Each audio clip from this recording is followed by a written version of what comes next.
Praise the lord. హెబ్రీలకు రాసిన పత్రిక 13వ అధ్యాయము 4వ వచనము, వివాహము అన్ని విషయములలో ఘనమైనది.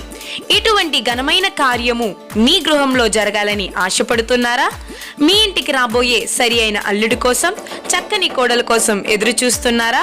మీకు సహాయం అందించడానికి ఇజ్రాయేల్ మినిస్ట్రీస్ మీ ముందుకొచ్చింది కనుక ఇంకెందుకు ఆలస్యం? స్క్రీన్ మీద కనబడుతున్న నెంబర్కి ఇప్పుడే కాంటాక్ట్ అయ్యి మీ డీటెయిల్స్ మాకు అందించినట్లయితే తప్పనిసరిగా మీకు కావలసిన రీతిగా మీకు సహాయం మేము అందించగలము.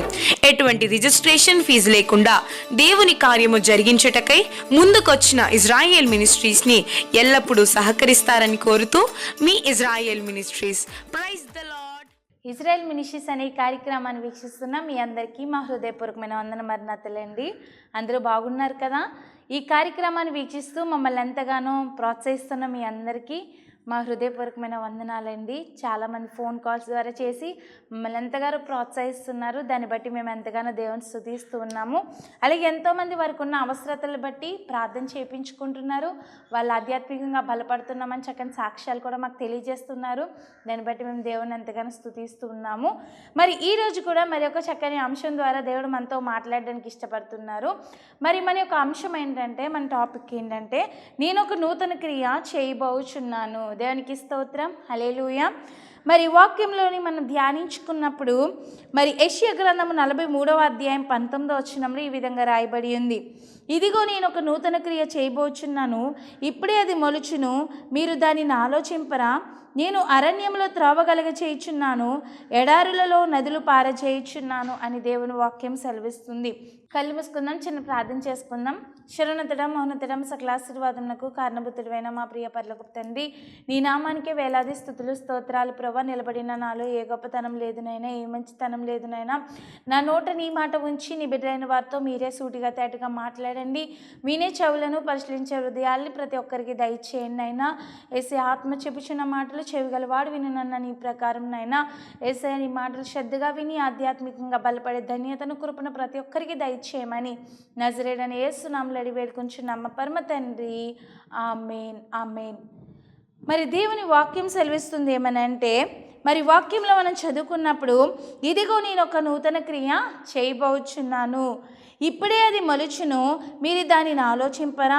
నేను అరణ్యంలో త్రోవ కలుగ చేయుచున్నాను, ఎడారులలో నదులు పారచేయుచున్నాను. దేవునికి స్తోత్రం, హల్లెలూయా. ఈరోజు వాక్యం ద్వారా దేవుడు మనతో మాట్లాడుతున్నారు. నేను ఒక నూతన క్రియ మీ జీవితంలో చేయబోతున్నాను. ఆ కార్యం ఎప్పుడు జరుగుతుంది? అది ఇప్పుడే మలుచునని దేవుని వాక్యం సెలవిస్తుంది. మన దేవుడు ఎంత శక్తిమంతుడంటే, అరణ్యములో ఏం చేస్తానంటున్నాడండి? అరణ్యంలో మరి త్రోవ కలగజేయుచున్నాను, ఎడారులలో నదులు పారజేయుచున్నాను. మరి చూసినట్లయితే అరణ్యం మొత్తం అంతా కూడా మొక్కలతో నిండిపోయి ఉంటుంది కదండి. కానీ అలాంటి మన బ్రతుకుల్లో కూడా ఒక చక్కని త్రోవను కలగజేస్తాను. ఎడారులంటి మన బ్రతుకుల్లో నీళ్ళు వల్ల, అంటే ఫలభరితంగా మీ జీవితాలని ఆశీర్వాదకరంగా దేవుడు ఉంచడానికి ఇష్టపడుతూ ఉన్నారు. దేవునికి స్తోత్రం, హల్లెలూయా. ఈరోజు అందరికీ ఉండే ఆశ ఏంటంటే, నేను ఒక గొప్ప కార్యం చూడాలి, నేను ఒక నూతన క్రియ చూడాలి, అద్భుతాన్ని చూడాలి.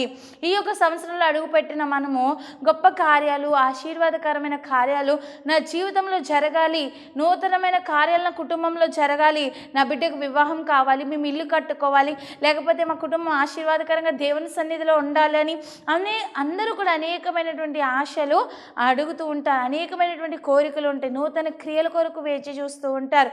మరి వాక్యం చూసినట్లయితే దేవుడు మాట్లాడుతున్నాడు, నేను ఒక నూతన క్రియ మీ జీవితంలో చేయడానికి సిద్ధంగా ఉన్నాను. మరి ఆ నూతన క్రియ చేయాలి అంటే మనం ఏం చేయాలి అని వాక్యంలో చదివినప్పుడు దేవుని వాక్యం సెలవిస్తుంది ఏమనంటే, యెహోషువ గ్రంథం 3వ అధ్యాయం 5వ వచనంలో, మరియు యెహోషువ రేపు యెహోవా మీ మధ్య అద్భుత కార్యములను చేయును గనుక మిమ్మును మీరు పరిశుద్ధపరచుకొనుడని జనులకు ఆజ్ఞ ఇచ్చెను. దేవునికి స్తోత్రం.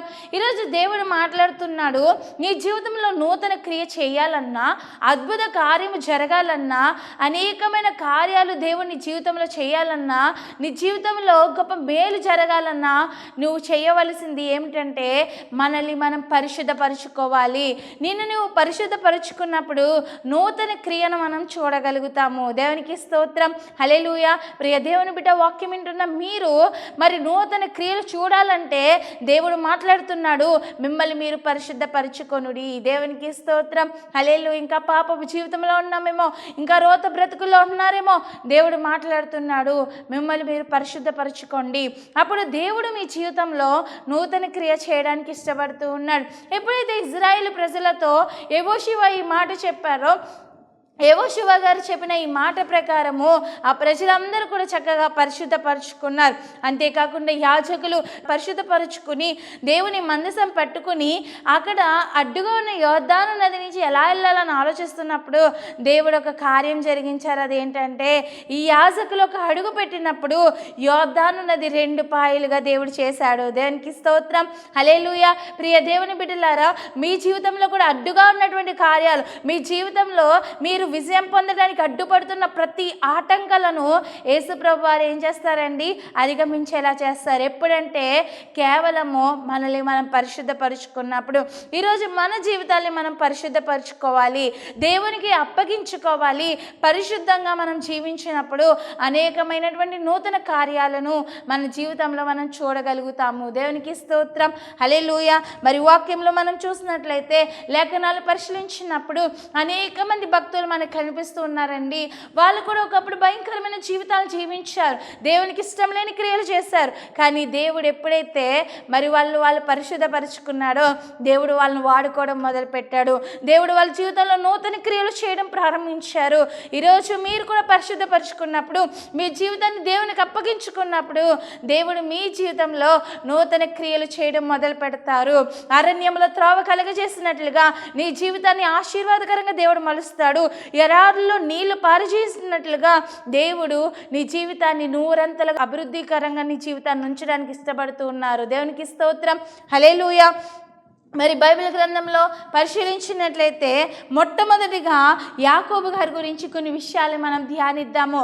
మరి చూసినట్లయితే మొట్టమొదటిగా యాకోబు గారి జీవితంలో మనం చూసినప్పుడు యాకోబు గారికి పెట్టిన పేరు, యాకోబు అనగా అర్థము మోసగాడు అని. ఎందుకు యాకోబు గారి మోసగాడు అన్నారంటే ఎటువంటి మోసం అంటే తల్లి గర్భంలో ఇస్సాకు గారికి, రిబ్కా గారికి యాకోబు, యాసావు గారు పుట్టారు. ఇద్దరు కవల పిల్లలు. అయితే ఈ యాకోబు గారు పుట్టుకతోనే ఎలా ఉన్నారంటే మోసగాడిగా కనిపిస్తున్నారు. ఎందుకంటే తల్లి గర్భంలోనే తన అన్నతో పోట్లాడుతూ ఉన్నట్లుగా చూస్తూ ఉన్నాము. యాసావు గారు, యాకోబు గారు వస్తున్నాడు, బయటికి తీస్తున్నప్పుడు ఈ యొక్క యాసావు గారు మడమను పట్టుకున్నట్లుగా బైబిల్ వాక్యం సెలవిస్తుంది. అంటే ఇతను చిన్న వయసు నుంచే, అంటే తల్లి గర్భంలో ఉన్నప్పటి నుంచే మోసగాడిగా కనిపిస్తూ ఉన్నారు. ఎలాంటి మోసగాడు అయిపోయారంటే ఎదిగే కొలదు తన తండ్రిని మోసం చేశాడు, కన్న తండ్రిని, ఆ అన్నని మోసం చేశాడు, జ్యేష్ఠత్వం దొంగలించాడు, తన అన్నను మోసం చేసి అన్నకు రావాల్సిన దీవెనలు సంపాదించుకున్నాడు, తండ్రిని మోసం చేసి నేనే నీ కుమారుని, పెద్ద కుమారుని అని చెప్పి తండ్రి దగ్గర నుంచి దీవెనలు పొందుకున్నాడు. అలాగే తన మావయ్య అయిన లాబానును మోసం చేశాడు. అనేక మందిని మోసం చేస్తూనే ఈ యొక్క యాకోబు గారి జీవితము మొదలు పెడుతూ అలాగే ముగించుకుంటూ వరకు కూడా తన జీవితం అంతా కూడా మోసం చేస్తూ మోసపూరితమైన జీవితాన్ని జీవిస్తూ ఉన్నారు యాకోబు గారు. అయితే ప్రియమైన దేవుని బిడ్డలారా, ఒకనొక దినాన్న అందరినీ మోసం చేస్తున్న యాకోబు గారిని మరి చంపాలనేటువంటి పన్నాగం వచ్చింది.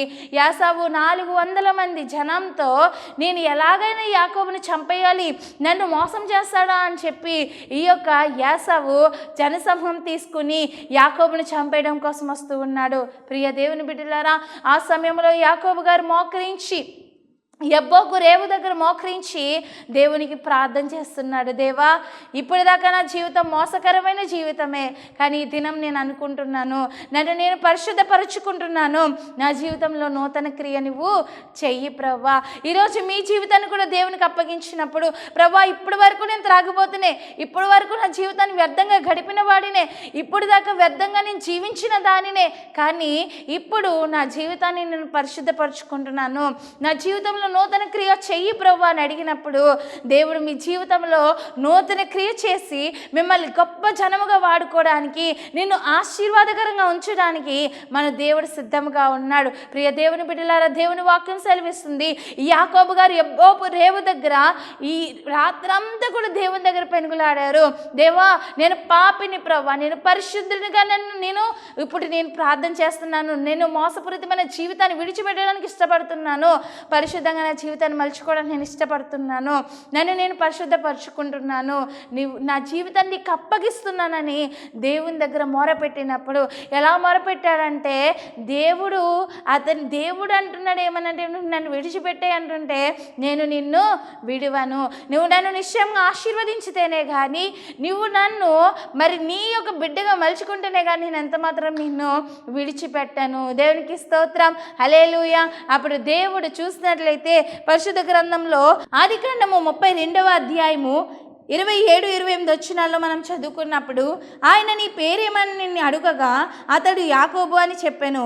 అప్పుడు ఆయన, నీవు దేవునితోనూ మనుషులతోనూ పోరాడి గెలిచితివి కనుక ఇక మీదట నీ పేరు ఇజ్రాయేలే కానీ యాకోబు అనబడదని చెప్పాను. దేవునికి స్తోత్రం, హల్లెలూయా. ఈరోజు చాలామంది అబద్ధాలు ఆడతారండి దేవుని దగ్గర కదండి.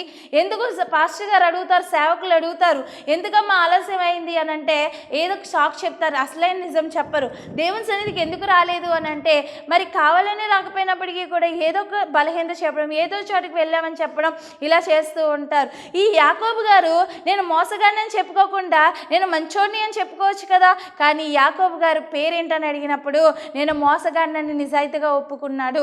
నేను మోసగాడిని ప్రవ్వా అని తన యొక్క నిజ స్వరూపాన్ని దేవుడికి చెప్పించాడు. దేవునికి చెప్పాడు, దేవా నేను మోసగాడిని అని చెప్పినప్పుడు యాకోబుని నేను మోసగాడిని అని చెప్పినప్పుడు దేవుడు అంటున్నాడు, ఆ రాత్రంతా పెనుగులాడిన ప్రార్థన దేవుడు విని, రాత్రంతా పెట్టిన మొరను దేవుడు విని అంటున్నాడు ఏమనంటే, ఇక మీదట నువ్వు మోసగాడు కాదు, ఇక మీదట నీ పేరు యాకోబు అనబడదు, నీవు ఇజ్రాయేలు. దేవునికి స్తోత్రం, హల్లెలూయా. ఎవరు ఇజ్రాయేల్ అంటే దేవుని యొక్క కుమారుడిగా నువ్వు పిలువబడుతున్నావు. ఇక మీదట నువ్వు మోసగాడు కాదు, దేవుని యొక్క కుమారుడివి, నిన్ను అటు రీతిగా నేను దీవించాను. దేవునికి స్తోత్రం, హల్లెలూయా. మరి చూసినట్లయితే ఈ యొక్క ఇస్సాకు గారి యొక్క కుమారుడిని యాకోబు గారు ఇంకా చక్కని ప్రవర్తన కలిగి జీవించాలి కానీ మోసగాలిగా ఉన్నారు. కానీ ఈ యొక్క యాకోబు గారు ఎప్పుడైతే పరిశుద్ధపరుచుకున్నాడో, తనని తాను దేవునికి అప్పగించుకున్నాడో, రాత్రంతా దేవుని దగ్గర పనుగులాడారో, అప్పుడు దేవుడు ఏం చేశాడంటే తన పాపపు జీవితాన్ని పరిశుద్ధంగా మార్చాడు. దేవుడు గొప్ప విజయాన్ని యాకోబు గారి జీవితంలో జరిగించాడు, గొప్ప మేలుని దేవుడు చేశాడు. యాకోబు గారు ఒక గొప్ప జనముగా దేవుడు ఆశీర్వదించాడు. ప్రియ దేవుని బిడ్డలారా, వాక్యం వింటున్న మీరు కూడా ఇప్పటికిప్పుడు పరిశుద్ధపరుచుకున్నప్పుడు నూతన క్రియ చేయడానికి, దేవుడు నీ కుటుంబంలో నూతన క్రియ చేయడానికి, నీ జీవితంలో నూతన క్రియలు చేయడానికి యేసయ్య సిద్ధంగా ఉన్నారు. మరి మీరు సిద్ధంగా ఉన్నారా? దేవా, ఈ పాపపు జీవితాన్ని, పాపిష్టి జీవితాన్ని పరిశుద్ధంగా మీరు మార్చండి ప్రభు అని మీరు మార్చి దేవునికి మీ జీవితాన్ని అప్పగించినప్పుడు ఆయన మీ జీవితంలో గొప్ప కార్యాలు చేయడానికి ఇష్టపడుతూ ఉన్నాడు. మనం చూసినట్లయితే మొట్టమొదటిగా ఈ యొక్క యాకోబు గారు పరిశుద్ధపరుచుకున్నప్పుడు దేవుడు అతని జీవితంలో నూతన క్రియ చేశాడు. దేవుడు యాకోబు గారిని గొప్ప జనముగా దీవించాడు, ఆశీర్వాదకరంగా దేవుడు యాకోబు గారిని ఉంచాడు. మరి అబ్రహాం గారిని ఎలా అయితే ఆశీర్వదించాడో, ఇస్సాకు గారిని ఎలా అయితే ఆశీర్వదించాడో, యాకోబు గారిని కూడా దేవుడు గొప్ప జనముగా చేశాడు, గొప్ప వాగ్దానాలు ఇచ్చాడు, గొప్ప ఆశీర్వాదకరంగా అతని జీవితాన్ని ఉంచాడు. వాక్యం వింటున్న ప్రియ దేవుని బిడ్డలారా, మీ జీవితంలో కూడా దేవుడు నూతన క్రియ చేయడానికి ఇష్టపడుతున్నాడు. మనల్ని మనం పరిశుద్ధపరుచుకోవాలని దేవుడి దినం మనతో మాట్లాడుతూ ఉన్నారు. మరి రెండవదిగా మనం చూసినట్లయితే జక్కయ్య గారు మనకు కనిపిస్తూ ఉన్నారు. మనకు తెలుసు జక్కయ్య గారు పొట్టివాడు అని, పొట్టి జక్కయ్య అని రాయబడి ఉంది. అంతేకాదు ఈయన పేరు జక్కయ్యే అసలైంది, కానీ మరి మనుషులందరిలో ఏమని ముద్రింపబడిందంటే పాపి అయిన జక్కయ్య. ఇది అందరూ కూడా అందరి దృష్టిలో కూడా ఒక పాపిగా ఉండిపోయాడు, ఒక పాపిగా ముద్ర వేయబడిపోయాడు. ఎందుకంటే అతను చేస్తున్నటువంటి పని ఏంటంటే, అతని వృత్తి ఏంటంటే ఇన్కమ్ ట్యాక్స్ ఆఫీసర్. అయితే ఆయన ట్యాక్స్ అంటే పన్నులు వసూలు చేసే ఆయన మరి అందరి దగ్గర గవర్నమెంట్ చెప్తున్నట్టు కరెక్ట్గా వసూలు చేస్తే పర్వాలేదు, ఆయన ఉద్యోగానికి న్యాయం చేసినట్లే. మరి ఎందుకు ఇతనికి పాపి అని ముద్ర వేయబడిందంటే, ఇతను అన్యాయంగా ఏం చేస్తున్నాడంటే, ఇప్పుడు 10 రూపాయలు, ఇప్పుడు 100 రూపాయలు కలెక్ట్ చేయాల్సిన దగ్గర రూపాయలు కలెక్ట్ చేయాల్సిన దగ్గర దాని పక్కన ఇంకో జీరో పెడితే ఎంత అయిందండి? 100 రూపీస్ అయింది. ఇప్పుడు 10 రూపాయలు కలెక్ట్ చేయాల్సిన దగ్గర ఏం చేస్తున్నాడు? 100 రూపాయలు కలెక్ట్ చేస్తూ ఉన్నాడు. 100 రూపాయలు కలెక్ట్ చేయాల్సిన దగ్గర 1000 రూపాయలు కలెక్ట్ చేస్తున్నాడు. అంటే ఇతను ఏం చేస్తున్నాడంట? గవర్నమెంట్కి ఏమో అంతే ఇస్తున్నాడు, 100 రూపాయలు ఇస్తున్నాడు, కానీ మిగతా డబ్బులన్నీ కూడా ఏం చేస్తున్నాడంటే 900 కూడా ఇతను ఉంచుకుంటూ ఉన్నాడు. అలా అన్యాయంగా పేద ప్రజలపైన పడి అనేకమైనటువంటి జనాల దగ్గర మరి డబ్బులు వసూలు చేస్తూ ఇతను ఆశీర్వాద కోటీశ్వరుడు అయిపోతున్నాడు. కానీ అందరి దృష్టిలో మాత్రం ఏమైపోతున్నాడండి? ఒక పాపిగా ముద్ర వేయబడ్డాడు. ఇతని జీవితం ఎలా అయిపోయిందంటే పాపి అయిన జక్కయ్యగా మారిపోయింది. అతను పాపపు సొమ్ముతో ఆశీర్వాదంగా ఉన్నాననుకుంటున్నాడు. కానీ మనం అనుకుంటాం బాగా అన్యాయంగా జీవించిన వాళ్ళే బాగుంటున్నారు అనుకుంటాం. కానీ వాళ్ళ జీవితంలో డబ్బు అయితే ఉంది, కానీ శాంతి సమాధానం అయితే అస్సలు ఉండదండి. శాంతి సమాధానం ఎవరికి ఉంటుందంటే నీతిగా యథార్థంగా ప్రవర్తించే వారికి ఆయన ఏ మేలు కొదువుంచాడు. మరి అన్యాయంగా సంపాదించినంత మాత్రాన వాళ్ళు ఎంత కోటేశ్వర్లు అయిపోయినా అసలైంది ఉండవలసింది వాళ్ళ కుటుంబంలో ఉండదు. కాబట్టి మనం నీతిగా న్యాయంగానే ఏ పని చేసినా మనం యథార్థంగానే సంపాదించే వారిగా ఉండాలి. లంచంతో మనం ఎంత మాత్రం కూడా సంపాదించకూడదు. పాపపు ధనమును మనం ఆశించకూడదు. మరి అనేక మంది బైబిల్లో సపితమైన వాటిని, వెండిని, బంగారం నాశించి మరణాన్ని కూడా తెచ్చుకున్నారు. అనేకమైనటువంటి మాటలు మనం వింటూ ఉంటాం బైబిల్లో. ఎంతోమంది ధనాపేక్షకు ఆశపడిపోయి మరి చూసినట్లయితే ఈ యొక్క జక్కయ్య ఎలా ఉన్నారంటే పాపపు డబ్బును పేద ప్రజల మీద పడి అనేకమైన డబ్బులు వసూలు చేస్తున్నాడు. అయితే మనం చూసినట్లయితే ఈ జక్కయ్యకి ఒక రోజు ఆశ వచ్చింది, ఒకరోజు కోరిక వచ్చింది. అదేంటంటే నేను యేసయ్యని చూడాలి, యేసయ్య ఈ ఊరు వచ్చాడు, యేసయ్య అసలు ఎలా ఉంటాడు, యేసయ్యని చూడాలి అన్నటువంటి ఆలోచన ఈ యొక్క జక్కయ్య గారిలో కలిగింది. దేవునికి స్తోత్రం, హల్లెలూయా. మరి చూసినట్లయితే ఒకనొక దినంన జక్కయ్య గారికి దేవుని చూడాలనేటువంటి ఆశ కలిగింది. ఎప్పుడైతే ఆశ కలిగిందో అప్పుడు ఈ జక్కయ్య గారు దేవుని చూడడానికి వెళ్ళాడు. కానీ ఈ జక్కయ్య గారు ఏమో చాలా పొట్టివాడిగా ఉన్నారు. అయితే నేను ఇప్పుడు ఎలా దేవుని చూడగలను అనుకుంటున్నప్పటికీ మరి అక్కడ మేడి చెట్టు కనపడిందండి. మేడి చెట్టు ఎక్కాడు, యేసుప్రభువాన్ని చూశాడు. యేసుప్రభువాన్ని చూడగానే అతని హృదయం అంతా కూడా సంతోషంతో నిండింది. అతని యొక్క పాపపు జీవితం అంతా ఆయనకి జ్ఞాపకం వచ్చింది. అయ్యో నేను ఇంత పాపపు జీవితాన్ని జీవించానా, ఇంత దుర్మార్గుడుగా నేను జీవించానా అనేటువంటి ఆలోచన అతనికి వచ్చింది. దేవునికి స్తోత్రం, హల్లెలూయా. ఎప్పుడైతే ఇతని పాపాలన్నీ జ్ఞాపకం వచ్చిందో, ఎప్పుడైతే ఇతను చేస్తున్నటువంటి చెడు కార్యాలన్నీ జ్ఞాపకం వచ్చినాయో వెంటనే తన జీవితాన్ని మార్చుకున్నాడు, పరిశుద్ధపరుచుకున్నాడు. ఎప్పుడైతే అతను పరిశుద్ధపరుచుకున్నాడో దేవుడు ఒక నూతన క్రియ చేశాడు. అదేమిటంటే మరి జక్కయ్య కిందకి దిగిరా అని దేవుడు పిలిచాడు. ఏంటి ప్రభువా అని అడిగినప్పుడు నేడు నీకును నీ ఇంటికి నీ రక్షణ వచ్చింది. దేవునికి స్తోత్రం, హల్లెలూయా. దేవుడు గొప్ప రక్షణని ఇచ్చాడు. ఆ కుటుంబానికి గొప్ప సంతోషాన్ని, సమాధానాన్ని దేవుడు ఇచ్చాడు. దేవునికి స్తోత్రం, హల్లెలూయా. అంతేకాదండి, దేవుడు అంటున్నాడు నీవు కూడా అబ్రహాము కుమారుడివే. ఎవరిని? ఒక పాపిని పెట్టుకుని దేవుడు అంటున్నాడు నీవు కూడా అబ్రహాము కుమారుడివే. ఎందుకు పాపిని దేవుడు అలా పిలుచుకున్నాడంటే ఇప్పుడు జక్కయ్య పాపి కాదు, పరిశుద్ధుడిగా మార్చబడ్డాడు. అందుకే దేవుడు అతని జీవితంలో ఒక నూతన క్రియ చేశారు. దేవునికి స్తోత్రం, హల్లెలూయా. మరి వాక్యంలో మనం చదువుకున్నట్లయితే లూకాసు సువార్త 19వ అధ్యాయం 8వ వచనంలో రాయబడి ఉంది, జక్కయ్య నిలువబడి ఇదిగో ప్రభువా నా ఆస్తిలో సగం బీదలకు ఇచ్చుచున్నాను, నేను ఎవరి యొద్దనైనను అన్యాయముగా దేనినైనను తీసుకుని ఎడల అతనికి 4 వంతులు మరలా చెల్లింతునని ప్రభుతో చెప్పాను. ఎప్పుడైతే ఈ జక్కయ్య హృదయం అంతా కూడా యేసయ్యతో నిండిందో, పాపాన్ని విడిచిపెట్టి పరిశుద్ధంగా ఇతను మార్చబడ్డాడో అప్పుడు ఈ జక్కయ్య గారు అంటున్నారంటే ఏమనంటే ఇదిగో ప్రభువా నా ఆస్తిలో సగం నేను బీదలకు ఇచ్చేస్తున్నాను. ఏం చేస్తున్నారండి? చాలా ఆస్తిపరుడు, ఎందుకంటే ప్రజల సొమ్ము దోచుకున్నాడు. అయితే చాలా డబ్బు ఉంది, కానీ ఇతను ఇప్పుడు మళ్ళీ అంటున్నాడు ఆ డబ్బు ఉంచేసుకోవట్లేదు. ఇప్పుడు అంటున్నాడు ప్రభువా నేను పాపంతో సంపాదించాను, ఏ ప్రజల దగ్గర అయితే నేను డబ్బులు తీసుకుని అన్యాయంగా జీవించానో ఇప్పుడు వాళ్ళకే నా యొక్క ఆస్తిని సగం పనిచేస్తాను. అలాగే అంటున్నాను ఎవరి యొద్దనైనా అన్యాయంగా దేనినైనా తీసుకుని వెళ్ళా అతనికి నేను మళ్ళీ ఏం చేస్తాను 4 వంతులు నేను మరలా చెల్లిస్తాను అని దేవుని దగ్గర తన పాపపు జీవితాన్ని విడిచిపెట్టి మరి పశ్చాత్తాపడి పరిశుద్ధపరుచుకుని గొప్ప నూతన క్రియను ఆయన చూశారు. దేవునికి స్తోత్రం. హల్లెలూయా. అందుకే దేవుడు అంటున్నాడు, లూకా సువార్త 19:9 రాయబడి ఉంది, అందుకు యేసు ఇతడును అబ్రహాము కుమారుడే, ఎందుకనగా నేడు ఈ ఇంటికి రక్షణ వచ్చి ఉన్నదని ప్రభు చెప్పారు. దేవునికి స్తోత్రం. హల్లెలూయా. దేవుడు చెప్తున్నాడు, జక్కయ్య కొడుక మీదట అబ్రహాము కుమారుడే. దేవునికి స్తోత్రం. హల్లెలూయా. ఎందుకు అబ్రహాము కుమారుడిగా పిలువబడ్డాడంటే అతను పరిశుద్ధపరుచుకున్నాడు. అందుకే దేవుడు అతని జీవితంలో ఒక నూతన క్రియ చేశారు. దేవునికి మరి ఆయనకి మహిమార్థంగా జీవించారు. ఈరోజు వాక్యం వింటున్న ప్రియ దేవుని బిడ్డలారా, మీరు కూడా మిమ్మల్ని మీరు పరిశుద్ధపరుచుకున్నప్పుడు దేవుడు మీ జీవితంలో నూతన క్రియ చేయడానికి ఇష్టపడుతూ ఉన్నారు. అలాగే చూసినట్లయితే మూడవదిగా సేనాదయంతో పీడింపబడుతున్న వ్యక్తి స్వస్థచిత్తుడయ్యాడు. దేవునికి స్తోత్రం.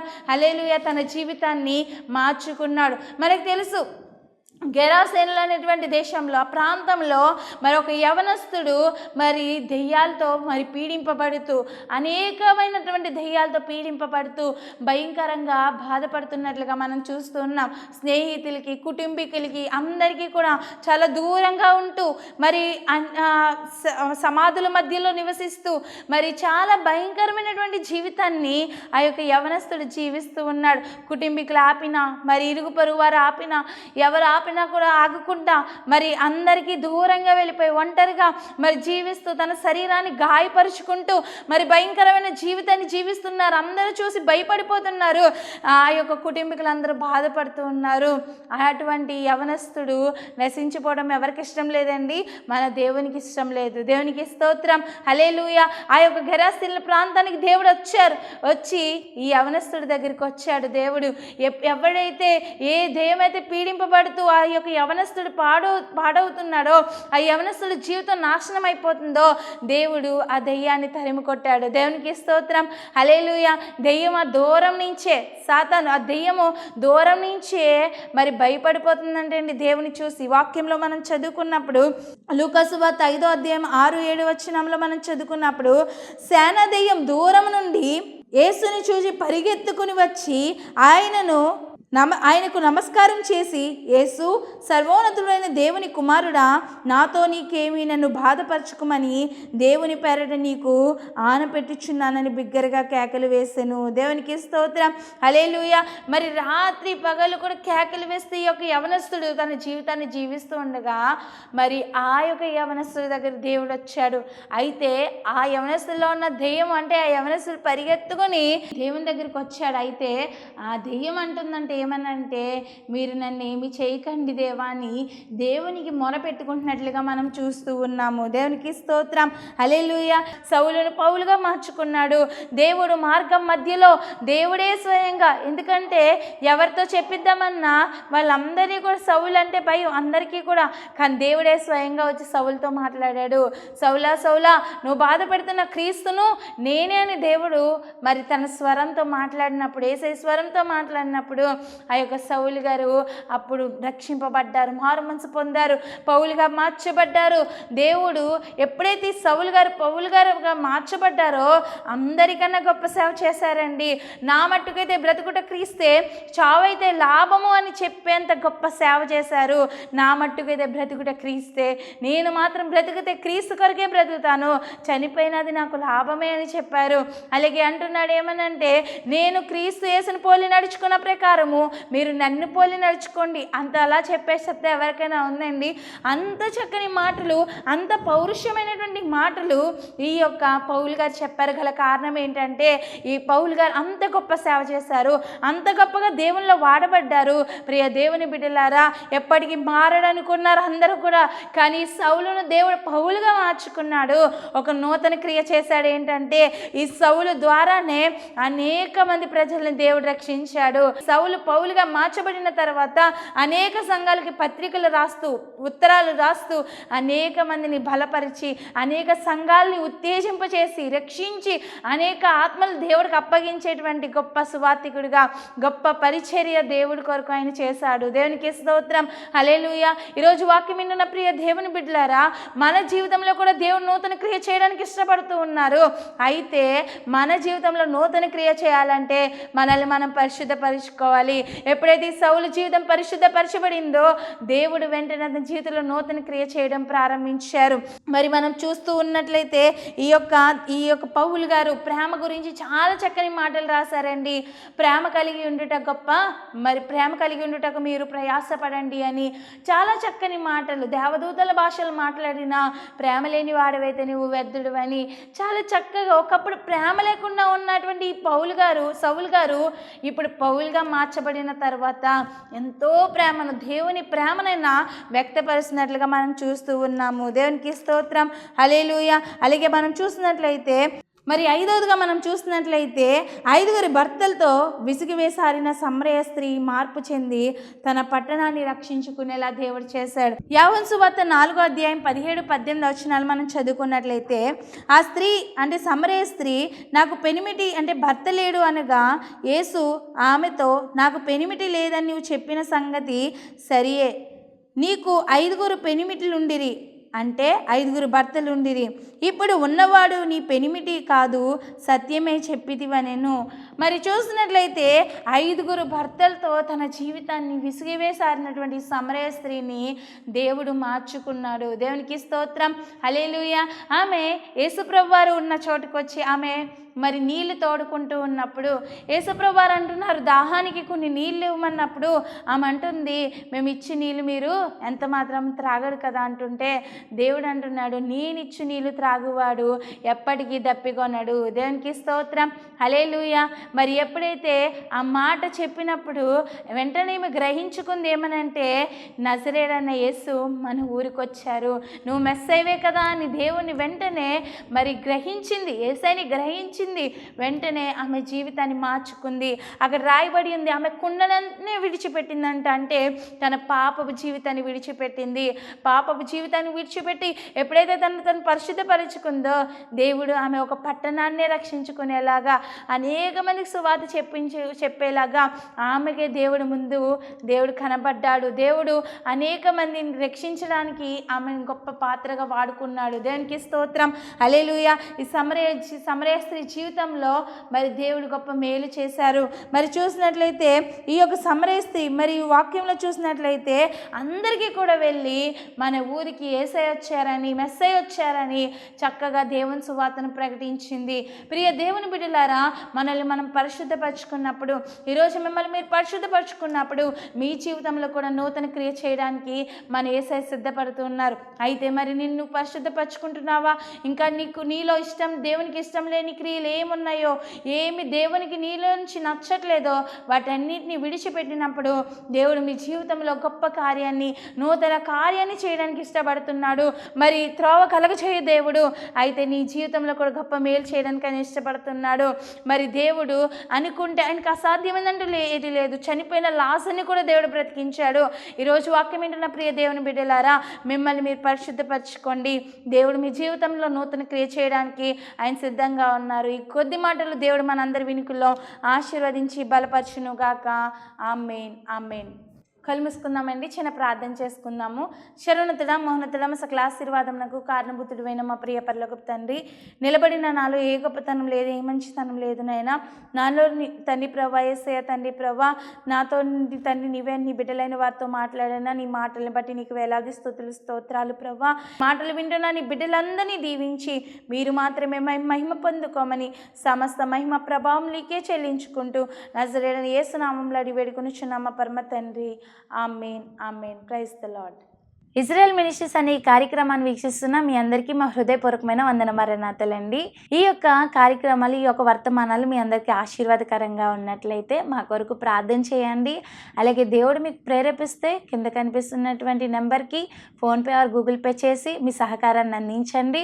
అలాగే మీలో ఎవరికైనా ఎటువంటి అనారోగ్య సమస్యలైనా ఎటువంటి ప్రార్థన అవసరమైతే కనుక మరి నెంబర్కి ఫోన్ చేసి ప్రార్థన చేయించుకోండి. దేవుడు మిమ్మల్ని మీ కుటుంబాలను ఆశీర్వదించి ఫలభరితంగా దీవించునుగాక. Amen, amen. Praise lord.